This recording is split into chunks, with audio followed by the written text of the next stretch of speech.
Welcome back to the WDS Originals YouTube channel. My name's Jason and behind me is my V10 swapped E92 M3. Now of course if you guys have been following the build, you'll know all about this car. And if you haven't been following the build, head down to the description, you'll find a link to the playlist and of course hit that subscribe button to stay up to date. In today's video we've got quite a lot coming up. We're aiming to get this car rebuilt and back together for that final time. Fingers crossed. Now the first thing I need to do before installing this front end is actually go under the car and rectify one of my earlier mistakes. Now what we've previously done is fitted a park pin lockout kit to this DCT gearbox as per the MaxxECU's website. When you install a MaxxECU, that's what they suggest you do. Now unfortunately, where this car was factory DCT, it's actually causing us more aggro than it's worth. So as a result of this, we're going to go under the car and reinstall the factory setup. Now the only problem with this, as we discussed in the last episode, is that this aftermarket piece is bolted from the top and the factory one is bolted from underneath. So fitting the factory one should be pretty easy, but removing the aftermarket piece that I installed, I need to gain access from the top of the gearbox. So I'm hoping if we drop the gearbox slightly from the tunnel, we should be able to just about get my hand in there and ratchet this off. And once we're done, we can refit the original gearbox bolts from BMW. Now one thing I did do before going up with the car was remove those intake plenums. The reason for that is simply so that when the engine rocks backwards after dropping the gearbox bolts, the plenum doesn't smash into any of the scuttle, and we also have a bit of room between the engine and the bulkhead. So now with this done, it's time to do the scary part. Now we have all 4 bolts unbolted. I'm still not going to be able to get my hand up and over the top. Now I'm wondering if it's all because the stress is on the prop shaft, and if I was to remove these 2 13s just here, hopefully that prop shaft will enable this gearbox to fall. Now what I thought would be an easy job of just undoing 2 bolts actually turned into a bit of a palaver. I had to undo the V-bands on the exhaust, and I'm still in a position where I don't actually have the most access. I can get over the top. I don't know if you can see that, but that is the park pin switch that we need to take out. But we've just about got a ratchet to get 2 clicks.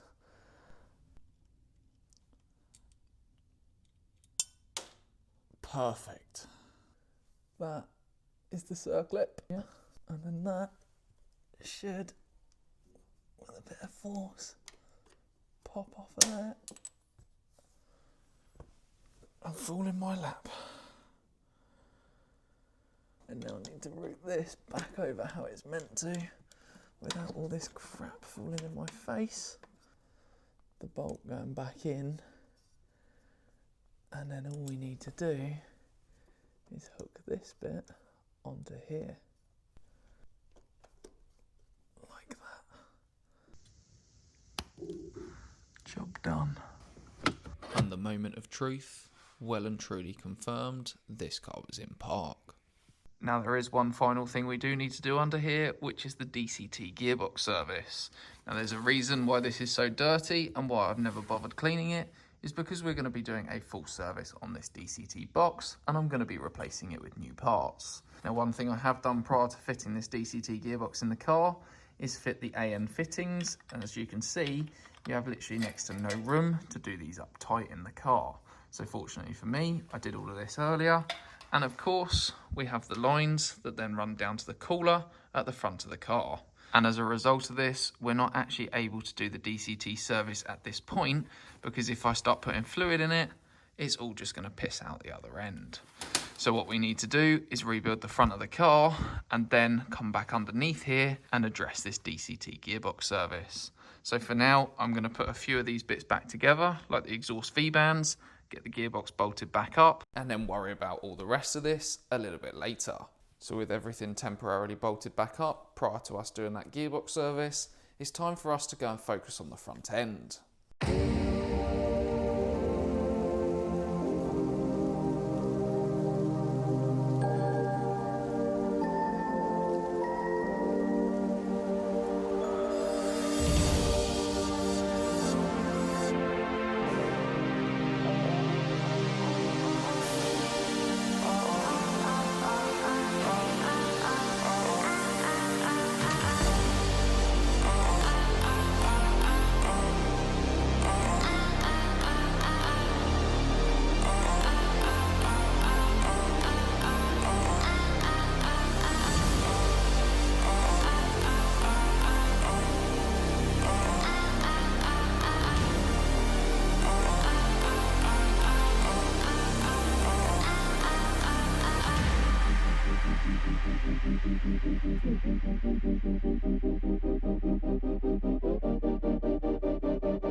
So with that front end back together and all lining up perfectly, it's time to go back underneath the car and start finalising some of these oil lines, which run from this remote filter head across to these fittings that we've already modified. So as you can see, we've got one fitting here and one fitting further around the back, which have already got these AN fittings welded to them, which means we simply need to make our own lines, but what we need to determine is which is which. One's a feed and one's a return, and it's absolutely crucial we get this correct. So given that it's now 1:15 in the morning and I need to use the angle grinder in order to cut these braided lines, it's probably a little bit too late to be making all that noise. So at that, I'm going to call it a night and we're going to pick this back up in the morning. Right, well, it's a new day. We're back in the garage. We've got the E92 here and obviously all the bits we need to finish. So the first job on the agenda is getting those oil lines cut and then finishing that remote filter head. So without further ado, let's get it. So after getting the car in the air and going and grabbing everything we needed to complete this job, it was time to assess. Now I've had multiple ideas of how we were going to do this along the way, and as you can see, these were some of my old lines and this is the current setup we have. So the two lines here on the right are from the cooler and I'm happy with those, but this line here, as you can see, has got a savage kink. So we're going to adapt this angle and change it from a 90 to a 45, which should straighten this out. We then need to make the final line, which runs from the filter head back to that engine. So as you can see here, we're mocking this up, and now it's time for us to go and get all these fittings. So a quick trip to Think Automotive to grab a set of air-equipped 45-degree fittings to swap out those original 90 degrees that I have on my existing lines. Now as you can see, the two fittings are near enough identical, just a different angle. So we simply need to unscrew the old 90 fitting and we can actually reuse this line and simply screw the 45-degree fitting in. So after doing this up tight, we can then install this on the car and hopefully this will be absolutely spot on. This is where a little bit of pre-planning makes the execution so much easier. So as you can see, this line fits perfectly and that is one of the lines done. We now need to make up the other line, which as you can see, goes from the fitting on the back of the filter head just here and runs all the way along, over and down, or simply underneath. Now this is what we needed to confirm, so what we did was put one fitting on one end of the line and simply started mocking up the best route, using a pen to mark exactly where we were going to cut, and then getting the angle grinder out and cutting these lines.